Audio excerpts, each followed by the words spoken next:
एक छोटे से गांव में जहां हर तरफ हरियाली थी, एक लड़की जुविया रहती थी। जुविया को कहानियां पढ़ने का बहुत शौक था, खास तौर पर वो कहानियां जिनमें जादू और महमजोई का जिक्र होता था। एक दिन जब वो जंगल के किनारे बैठी थी, इसे एक पुरानी किताब मिली। किताब के सरवरक पर सुनहरी हरूफ से लिखा था, जादू की दुनिया का दरवाज़ा। जुविया ने किताब को खोला और पढ़ना शुरू किया। हर सफ़े पर अजीब व गरीब मुंतर और नक्शे थे। अचानक एक जमले ने इसकी तवज्जो खींच ली। अगर तुम दिल से यकीन करो तो ये किताब तुम्हें जादुई दुनिया में ले जा सकती है।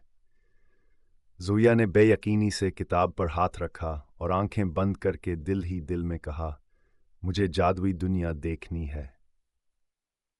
अचानक एक तेज रोशनी हुई और जुविया खुद को एक हैरत अंगीज जगह पर पाया।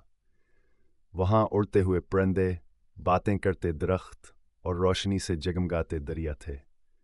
जुविया ने देखा कि एक खरगोश इसकी तरफ भागता हुआ आ रहा है। खरगोश ने कहा, तुम वो मुंतखब शख्स हो जो हमारी दुनिया को बचा सकती हो। जुविया हैरान थी, लेकिन इसने खरगोश से पूछा कि इसे क्या करना होगा। खरगोश ने बताया कि इस दुनिया को एक शैतानी जादूगर से खतरा है, जिसने खुशियों को कैद कर रखा है। जुविया ने हमत से कहा, मैं ये महम सर अंजाम दूंगी। जुविया की मुश्किलात का सामना करना पड़ा, मगर इसने अपनी अक्लमंदी और हमत से हर चैलेंज को पार कर लिया। आखिरकार वह जादूगर के किले तक पहुंची।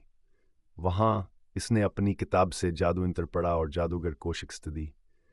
पूरी जादुई दुनिया फिर से रोशनियों से भर गई और हर तरफ खुशियां लौट आईं। जुविया की हमतकी कहानियां हर जगह मशहूर हो गईं। जब वो वापस अपने गांव आई तो वह खुद बदल चुकी थी। एक बहादुर और समझदार लड़की